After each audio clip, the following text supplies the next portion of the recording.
This lecture focuses on the abstraction provided by an operating system called the process and an operating system component called the scheduler.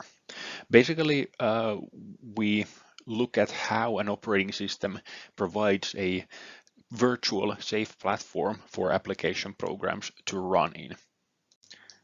Now let's remind ourselves of what the general computing architecture looks like, just to get an idea of what it is that we're talking about again. So as you remember, the computer system is comprised of both software and hardware. And of course, the interplay between these two is the vital key that we are investigating on this course. Now we are mostly looking at the software side of things, how the software architecture is implemented, but in practice we do a lot of this work, or at least in the first assignment we did a lot of this work in the cross-section between software and the hardware platform. Now, because of this focus, especially toward the side of the software, it is easy to forget why hardware is important as well. From the hardware side of how things look, this is more or less the skeleton of a computer system. So on the left, the CPU, which does all of the decision making, and on the right, memory, system memory, RAM memory, which holds all of the programming instructions that the CPU is currently executing. There are, of course, other components, such as general I/O devices, peripheral devices, etc., but they are not really that important to the core functionality of a modern PC computer. The interesting part, the thing we want to figure out while studying this course module, is the intersection between the CPU and memory. In particular, all the programs that we have in a computer system, they get loaded into the system memory, RAM memory, and the CPU executes them. This is an interesting idea, but how is it actually realized, and how does the operating system help in with the CPU that tries to juggle between all of these programs that are running on a computer system? Now remember that by all computer programs, I mean literally every single process, every single program that can exist on your computer system. And the number of those could be in the hundreds, or in some cases even thousands. So how do we manage all of this complexity? Previously, we introduced the idea of a process as a sandbox for a program that is in midst of its execution.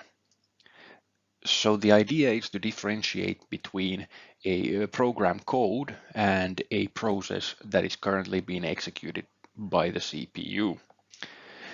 And we distinguished this simply by saying that a program and its code is all static, it's stored on the computer's disk, whereas a process is all of the things related to the runtime execution of some program.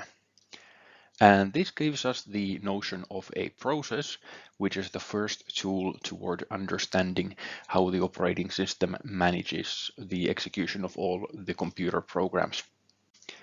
With that in mind, let's look at a couple of thoughts about how processes are controlled by the computer system, by the CPU, and by the operating system all together. Recall once more what a process actually is and why processes exist. So the primary and most important task of the operating system is to coordinate the execution of every single instruction in the instruction memory.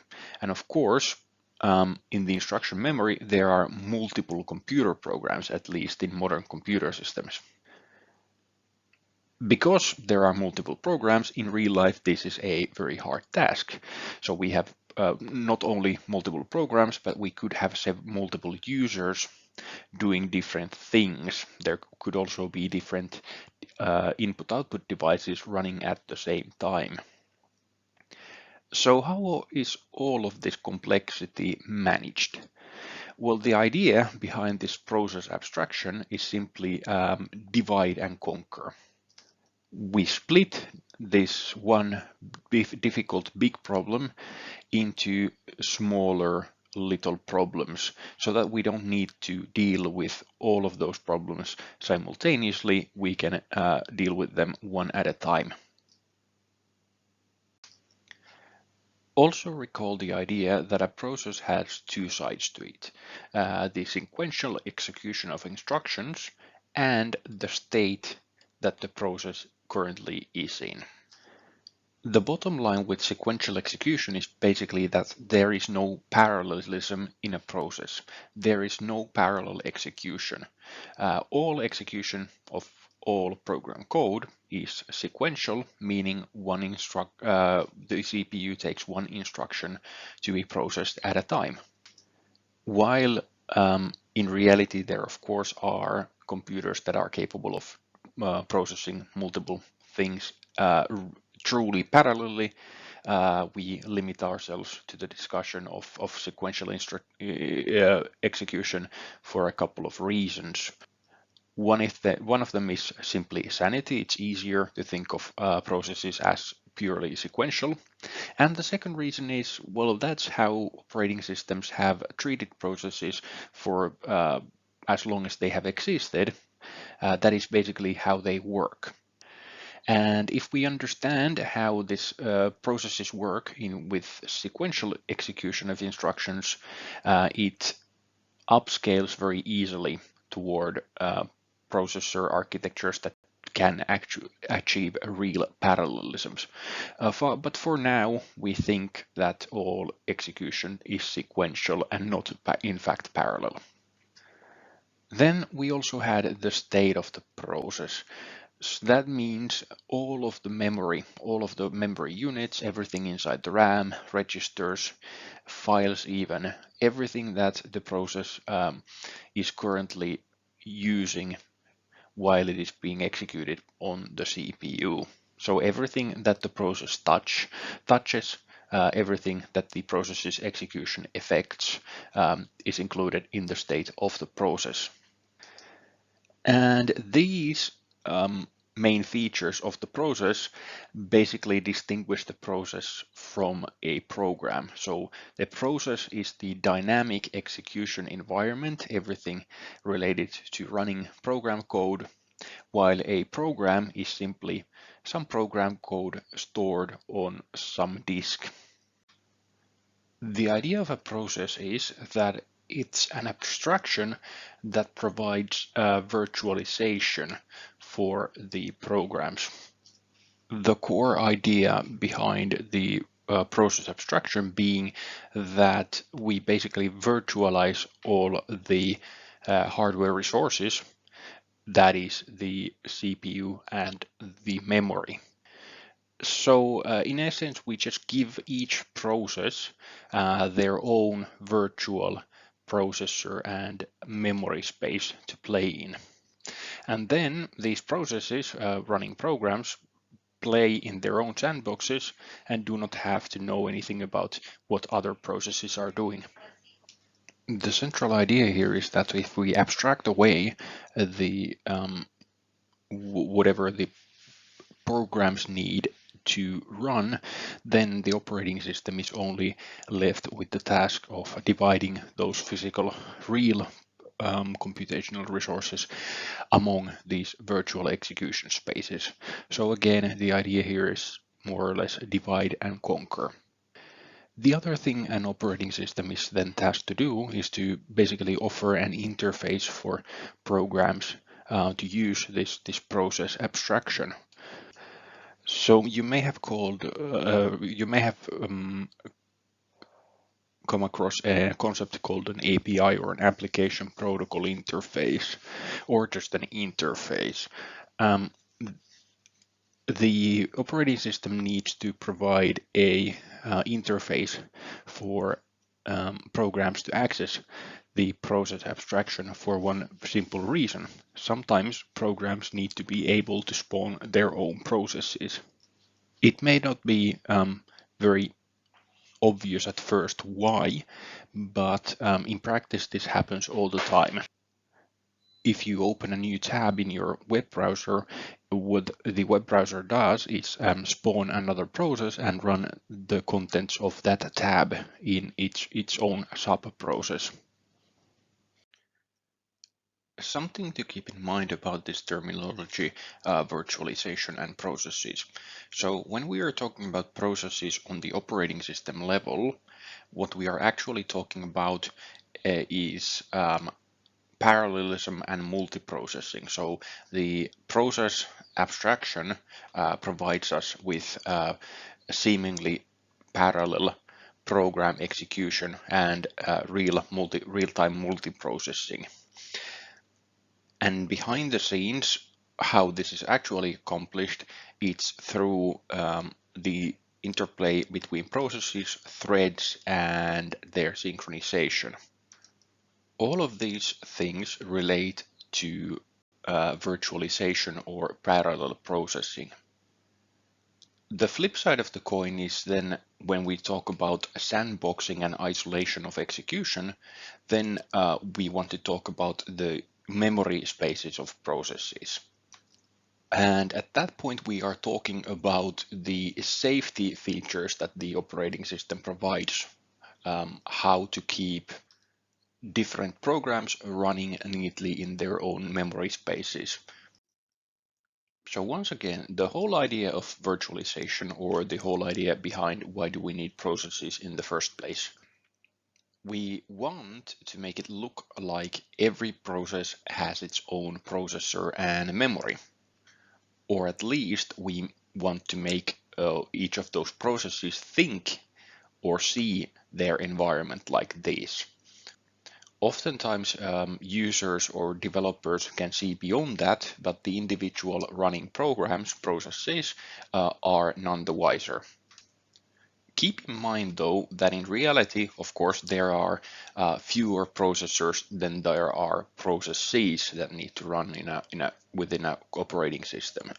So on a day-to-day basis, your operating system might be running 100 simultaneous processes at a time. So at least in practice, usually you have less processors or less or fewer processing cores in your CPU. In the recent years, as a proof of concept system, something like a 80-core processor has been developed, but in practice, you are limited to 4, 8, or 16-core processor architectures. So in practice, even though multiple processor boards or multiple processor architectures or multiple core processor architectures exist, the operating system will have to distribute the workload on one or let's say maximum 16 processing units.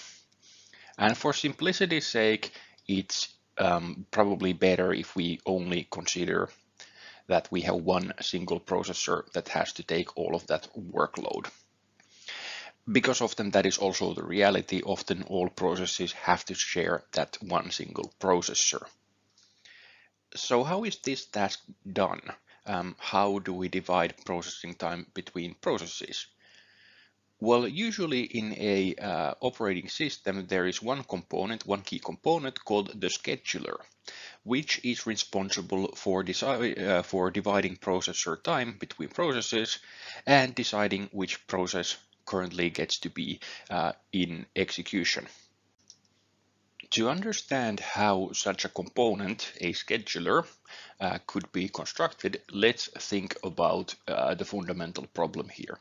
How is a process or a thread actually executed? What actually happens on the CPU level? To start off, the CPU or the operating system, or both of them together, have to load the state of the process into memory. Now remember that a process contains so much more than just the source code or the machine code for some program, so therefore certain things have to be loaded into memory. So for example, if we were passing some parameters to a program, those would have to be loaded into memory for the program to function correctly. After initializing some memory and some values in the memory, we basically have to jump to the beginning of this program's code, and then we simply start executing one instruction from the source code at a time.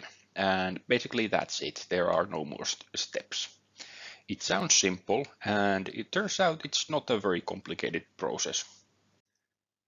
In the operating system's 3 easy pieces book, starting a process or running a program is described as follows. So on the course book there is this table that basically outlines how a process is started, how a program is actually run. So the operating system begins by creating an entry for each process list. So basically what the operating system does, it keeps a record of all the processes that are being executed at this time. And if for example, for Windows, you can look at this process list by opening the Task Manager. Before we can actually start to execute the program, we have to allocate some memory space in the system memory for the reasons that we already talked about. Then we load the actual program code into system memory. We set up some more memory space, for example, for arguments that are, or parameters that are passed to the program when we want to start the execution of it. So basically, for example, for command line programs, there are special variables usually called argc or argv, which basically can pass command line arguments or command line parameters to the program itself. So this is the way with which the operating system or you, the user, communicates with the program before it is started. As an example of this, if you think of a simple command line program, something like traceroute. Traceroute is a Windows command, Windows and Linux command that traces the route on the internet from one host to another to its destination.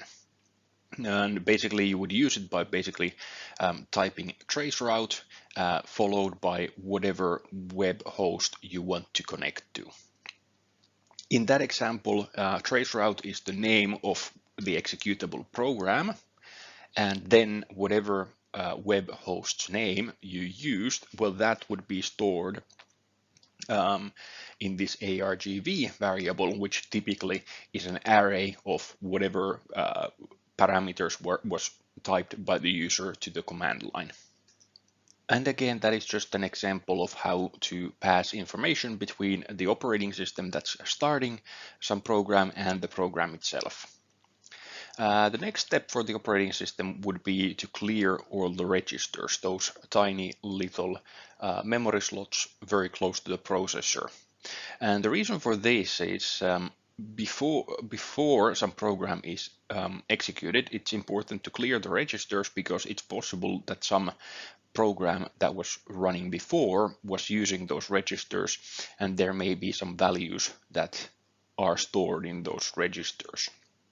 And finally, we are ready to basically start the program. So what we do, or what the operating system does, it looks for the programs.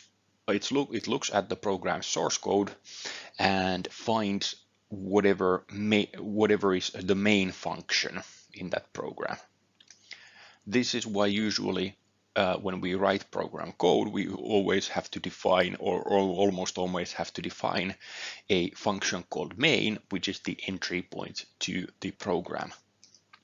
Then the program just starts executing code from the main function. It executes all the code between the start of the main function and whenever there is a return statement at the end of the main function. And at this point, a control switches back to the operating system because it needs to do a couple of final checks before finishing up this process.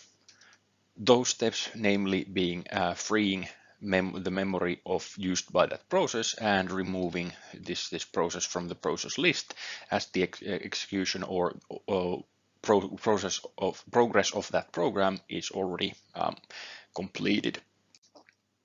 So as seen in the previous, starting a process or starting a program is relatively straightforward. However, what if instead of starting a process, we wanted to halt its execution? By halting, I mean, what if we wanted to pause the execution of a process?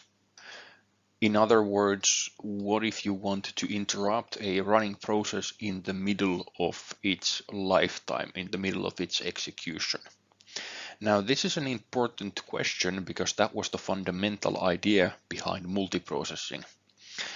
We want to be able to switch between different processes. The technical term here is switching between contexts of execution. This is because we wouldn't want to wait for one process to finish before running another one. We want to have multiple processes running at the same time. Or in some cases, a process may want to wait for some resource and yield voluntarily. So whatever our scheduler component is and how it works, it will need some mechanism to regain control from of the processor from the running process. So we need some way to get control back to the operating system, and specifically back to the operating system's scheduler component from whatever code is currently being executed on the CPU. When such an interruption to a program while it is being run happens, the technical term for it is an interrupt. So when the scheduler regains control of the processor from some application program or some other code, we say there is an interrupt. The interrupt can be either time-based or event-based. A time-based interrupt is the easier of the two to understand. The scheduler also has some timekeeping mechanism, a clock, and it switches between different processes every now and then, depending on what the interval it is being set to. An event-based interrupt is also fairly simple to understand what it is about, but slightly more difficult to implement. So events that require an interrupt has to do with the state of some computing device. For example, if the state of an input-output device changes, for example, when writing to the disk or writing to a device driver is completed, or maybe it's something even simpler, maybe it's just a key being pressed on the keyboard. In all of these situations, it's important for the context of execution to switch, because all of these events need some kind of action from or some kind of response from the operating system. And in order for all of this to work, the scheduler has to keep track of all the processes which are currently being executed, so it knows which process to continue after an interrupt has happened, and it knows how to switch between processes accordingly. For example, let's say we have two processes, process 0 and process 1. And let's say we are looking at the state of these processes over time. So time is on this axis here. Now, because of course only one process can be run on a CPU at a time. So if process 0 here is running, then it means process 1 can just wait for its turn of execution. And as time passes, this status quo remains. So process 0 keeps running and process 1 waits. It is ready to be run, but it has not got its turn from the scheduler yet. So say at this point an interrupt happens. So for example, if process 0 needs to do some input-output processing and it cannot continue its execution or the execution of its code without doing some without polling some device driver, for example, then it should yield. So it should give the processor to some other process, because it will not be able to use that processor time effectively. Therefore, the scheduler switches the context of execution. So now process 0, which previously was running, now becomes blocked because it's waiting for this IO operation to happen, whatever it is doing. It might be printing something to the screen, it might be waiting for keyboard input. It doesn't matter what it is doing, but the point here is that it cannot continue, so it has to wait. So therefore we say this process 0, now its state is blocked, and the scheduler switches the context of execution to process 1, meaning process 1 now gets processing time from the CPU. And over time, while process 1 is running, then process 0 keeps waiting for its turn. Once both process 1 and process 0 are in a state where they are both happy for the context of execution to change. Let's say that IO request is now suddenly done, so whatever process 0 was waiting for has happened and it can continue execution. Well, first it must wait for process 1 to do what it is doing right now and wait a little bit more. But once process 1 is done with the execution of its own code, or the scheduler tells process 1 to go into waiting, either way, then process 0 gets its CPU time once again. So in summary, if we have a few processes that are sharing the same CPU, the scheduler basically just juggles the execution bit time between these processes, and it does this as long as there are processes to be completed. So the scheduler acts as a mediary that distributes the CPU time between processes, and all it has to do is switch context of execution between processes, and in practice this happens very often. We are in the execution times, we are talking about milliseconds or microseconds in the real world. This juggling act itself is not a very difficult problem. As discussed a moment ago, interrupts can happen on a time basis. So in the simplest way to implement a scheduler would be to switch context of execution according to a set time interval. The more important question to ask is, how does the scheduler select what process to run? So how does it choose which process comes next?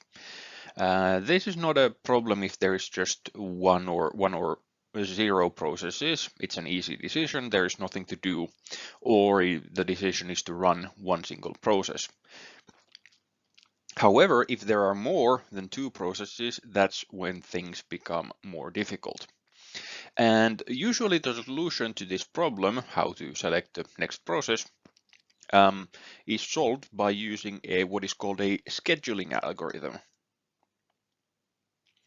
What scheduling algorithms do in essence is that they organize processes according to some principle, so that they are in order of importance. So then it is possible to select what is the next most important process and which should be completed.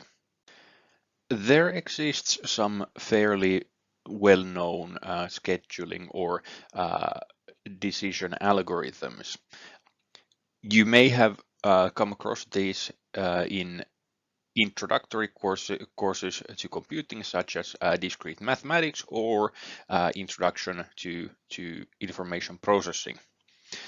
So, for instance, a last in first out is a simple ordering algorithm.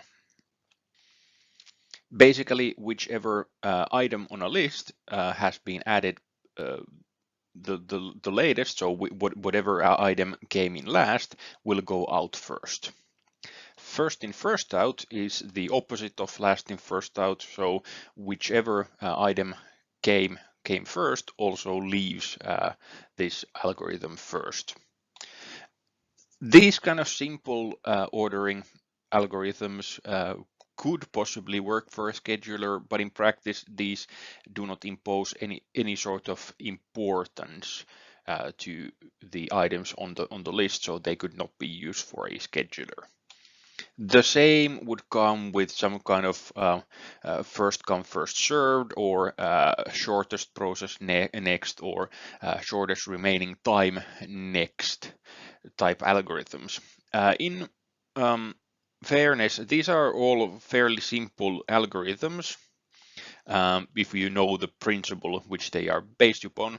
So for example, shortest process next is fairly self-explanatory. In practice, however, these are way too simplified approaches for something complicated such as a operating system's scheduler. Something that we might use, often also pointed out in operating systems and computing related literature, is an approach called round robin. Round robin is an algorithm which makes the processes basically switch context of execution very often, and it ensures that no process is left without processing time on the CPU. In practice, many real-life scheduling algorithms are based on the idea of round robin. And if you're wondering where round robin has got its name, it refers to the robin, the bird, and how birds distribute their time when they are eating. So when birds, robins, are hunting for food, well, hunting, gathering food, they do that as a pack, and each member of that pack of robins or flock of birds gets allocated some time for eating, and then the birds switch. So that's where the name comes from. While we are switching the context of execution, as in selecting which process to execute on the CPU, the other processes are in some state, but it's not necessarily always waiting. So in practice, a process can in fact be in 3 different states. When a process is being executed, we say it's in the running state. This is the most obvious state that a process can have. Another state is the blocked state. So if a process needs to wait for some other resource, let's say we are waiting for some input-output device, or maybe we are waiting on the outcome of another process. For some reason, the process needs external resources, so it has to wait for some other resource before it can continue. So this is when we say the process is in a blocked state. The final state is ready to run. So basically, whenever we spawn a new process and the process waits for its turn, that's when it's in its ready state. Processes can be in all of these 3 different states, and the state can change between them. So for example, a running process can become blocked if it needs to wait for some resource, as discussed just now. A process that is waiting for execution time can start being executed if the scheduler sets it to be run, or maybe there is some interrupt, some timer, or another process yields its turn because it is in a blocked state. As an example of when a process is in the blocked state, let's consider an I/O operation such as writing to the disk. In general, writing to disk, or actually all input-output operations, are very costly, meaning they are very slow and they eat up hardware resources. So the takeaway from here is that a smart scheduler would take this input-output processing into account. So for example, if we have two processes A and B in this picture here, and process A is doing something at first, but then it needs to write data on the disk, and it would continue like this, alternating between processing data and saving data on the disk. And only after A is completed, B could start its own execution. So as you can see, A is switching between doing something and then waiting for a disk operation to happen. This would be very resource wasteful, as the CPU would be idling at certain points, such as here or here, because A is not actually using the CPU for anything. It's waiting for some disk writing or reading operation. So instead, a smart scheduler might weave these two processes together so that when A has finished its processing and needs to do some disk I/O, then the scheduler pulls up the other process B, for execution. And this is just an idea of being smart with the scheduling and saving the CPU from being in an idle state, and this ultimately improves performance. When it comes to the scheduling and of processes and interrupts, let's take a look at the high-level view of what an interrupt actually is. So what exactly happens when an interrupt is called, and why does the operating system need to provide an interface for the processes to call an interrupt? So in short, a process needs to be able to yield its turn on the processor because it needs help from the operating system to do something. So for instance, typically this help is in the form of some I/O operation. The process needs to store data on a disk, or it needs keyboard or mouse input, or it needs to draw something on the screen. Another example of the help is that maybe the process is waiting for another process to do something.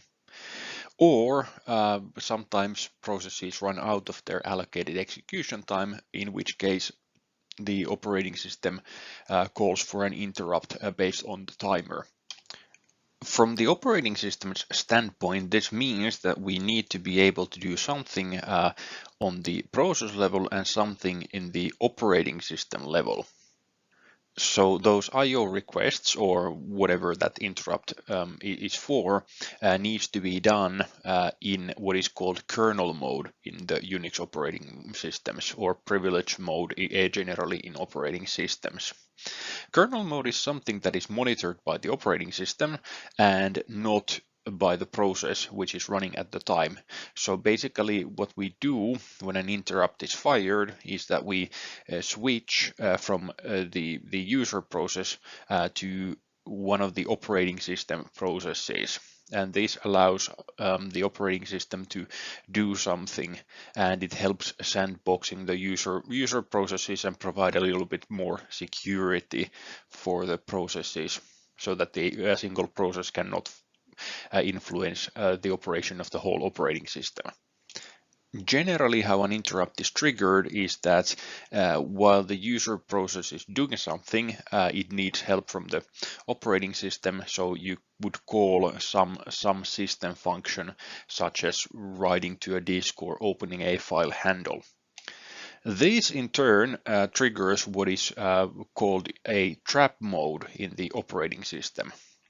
And that trap mode basically tells the scheduler that for the time being, we need to operate in the kernel mode and do whatever it is that system call needs to do, for example, access the disk device driver or something like that. When the system call is done, we also exit this trap mode and we return from kernel mode to user mode. And again, this division between kernel mode and user mode is just something that operating systems usually provide as a way to isolate processes. And for instance, if a user process crashes because of some programming error, it should not be able to crash the entire operating system, and this sort of sandboxing isolation of processes provides that kind of security. Anyway, in practice, what most operating systems do when it comes to scheduling, the algorithm they use is called a multi-level feedback queue, which is based on multi-level priority queues. Basically, we organize processes according to their priority, and then highest priority processes get executed first.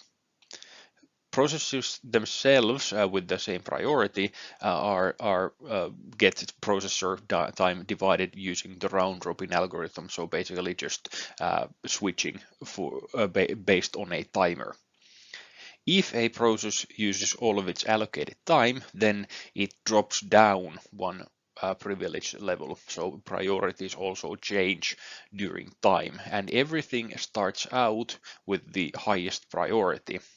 This and everything is also moved to the highest priority every now and then.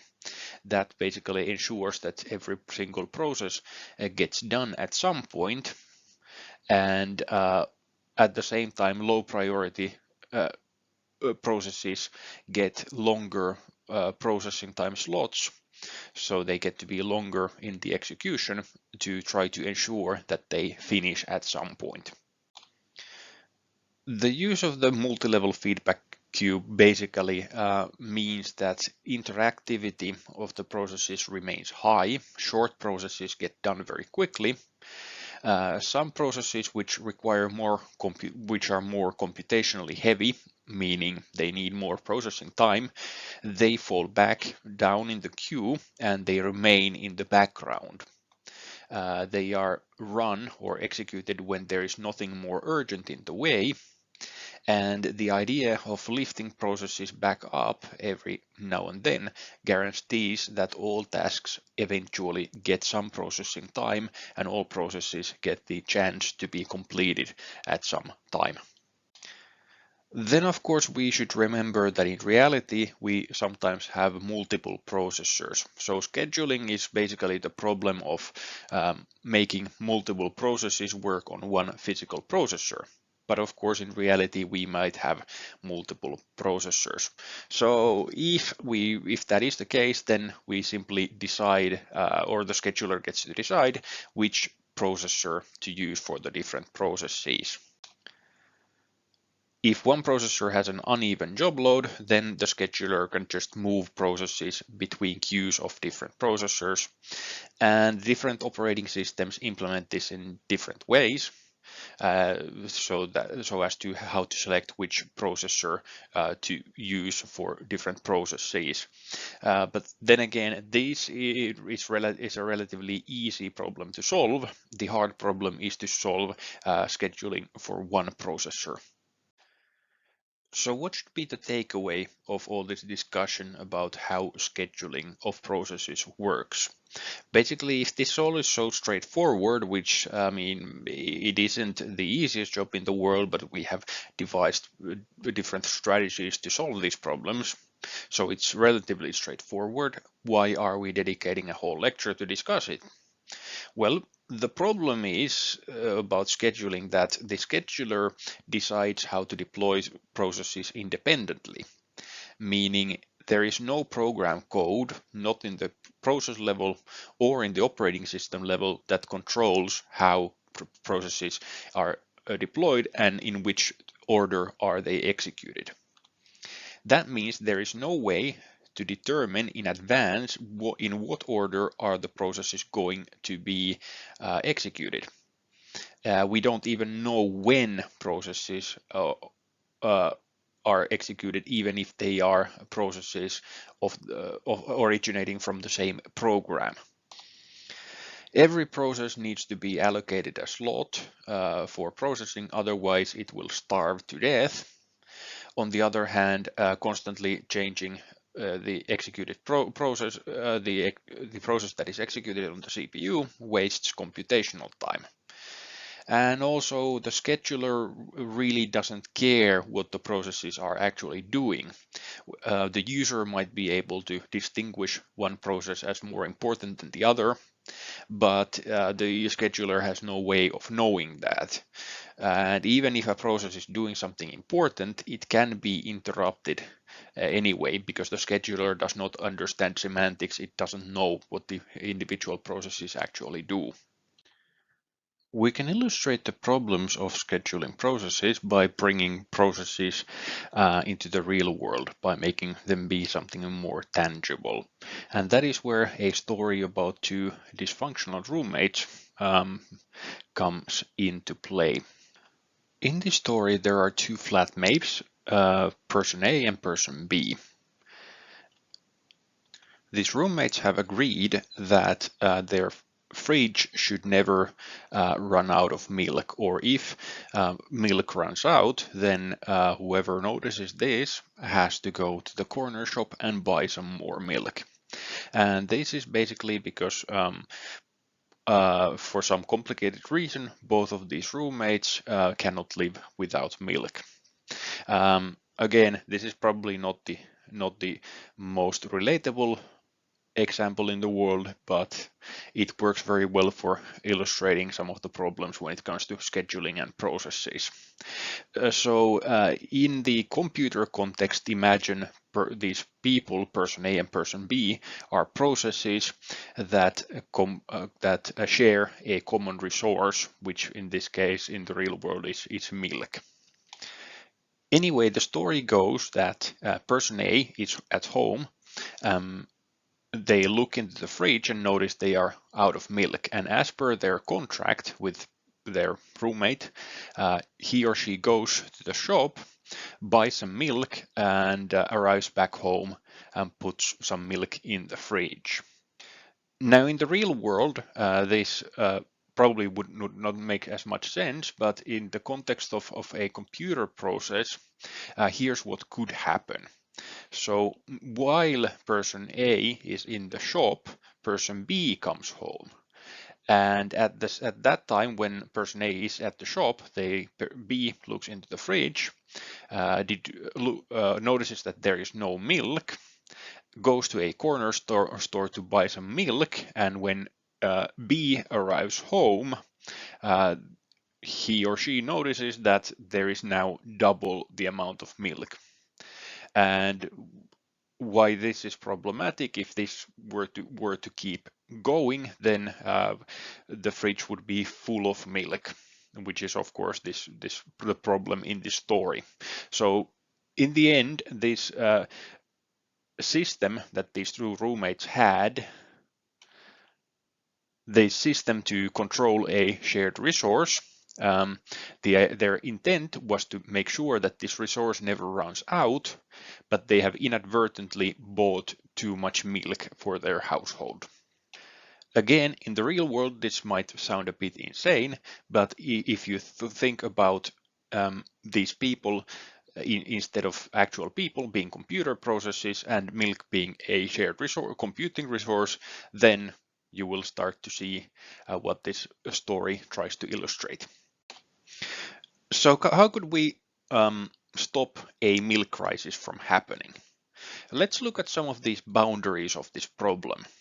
So we start with this contract between the roommates, where it basically stipulates that one person at a time gets to buy milk, and anyone can buy milk if it is needed or the fridge has run out of milk.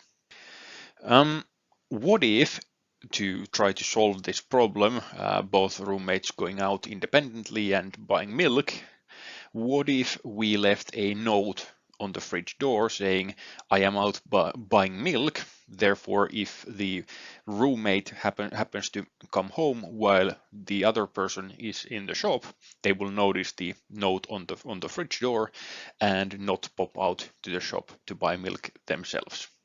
This would probably work very well in the real world. In computing terms, what this note would be is then a lock or a locking mechanism. When we put a note up on the door, this would lock this resource, the fridge, and taking off the note is analogous to removing the lock. This, by the way, is generally how computer programs share resources. So if they need to reserve some resource, they will put a lock on it so that other processes know that it's already taken. And the rule in this milk crisis household would be that if there is a note on the door, just simply do not go to the shop and buy milk. Similarly, if we were to write this as program code, it would be fairly simple. It would go something along like this. So we have a condition: if there is no milk and if there is no existing note on the fridge door, then we leave a note of our own, go outside to the shop to buy milk, and when we come back, we take the note away from the fridge door. This note probably would work in the real world, but let's consider that in our story, either our roommates are incredibly dumb, or we are talking about computers and computing resources which also do not really understand high-level semantics, so they are also a bit dumb. So in a computing environment, this would not work because let's consider how scheduling of different processes work. So what if one process is suspended just after it has checked if there is milk and if there is a lock on the fridge door, but then crucially just after placing the lock and going to buy milk. So basically if the context of execution changes just after a process has checked if there is milk in the fridge and checked that there is no existing note on the door, then the execution of one process could be halted and the other process can come in, look into the fridge, see there is no milk, and head to the store anyway. So actually, this sort of solution, locking a resource, putting that note on the fridge door, actually makes the problem even worse, because this process fails very randomly. So we would get some extra milk in the fridge at random times. And this sort of problem would be incredibly hard to debug because it only happens very randomly. The milk crisis problem is one story. Another story that is analogous to the same problem, scheduling processes, is called the dining philosopher's problem. The dining philosopher's problem basically goes something like the following. We have some philosophers around a round table, and in the middle of the table there is an infinite pot full of spaghetti. And each philosopher has a plate in front of them, and between the plates there is always a fork. So there is n philosophers and n forks on the table. And in this picture, the n is 5, so 5 philosophers, 5 forks. The trouble with these philosophers is that for some weird reason, one philosopher needs 2 forks to eat. So they will grab the fork both from their right side and on their left side. And again, in computing terms, forks and spaghetti are system resources and the philosophers are processes. And the problem here with these dining philosophers is, what if there is no fork, not enough forks available? What happens when a philosopher cannot grab 2 forks at the same time to begin eating? What should they do? Should they wait until there is possibly 2 forks in front of them? Or should they reserve 1 fork and begin waiting for the other fork to free up? And in this case, could we end up in a situation where every single philosopher around the table is holding 1 fork and is missing the other, and no one can eat, and this process will never end because everybody will keep waiting for the other fork to be put on the table, and these philosophers then wait infinitely. If you are interested, you can look up the dining philosophers story on Wikipedia, for example. The moral of the story is, though, that these are some fundamental problems now illustrated with an infinite pot of spaghetti and an infinite supply of milk. These are fundamental problems when it comes to scheduling processes and multi-threaded programs. They can be prevented with certain atomic operations like locks and semaphores. And the scheduler really does not know anything about this, and schedulers do not have the means to solve this problem on their own. Finally, what were the key takeaways from this lecture? Well, first of all, we talked about how to control processes and what component the scheduler is in an operating system. And then we talked about some of these fundamental scheduling issues when it comes to multiple processes and scheduling between those different processes.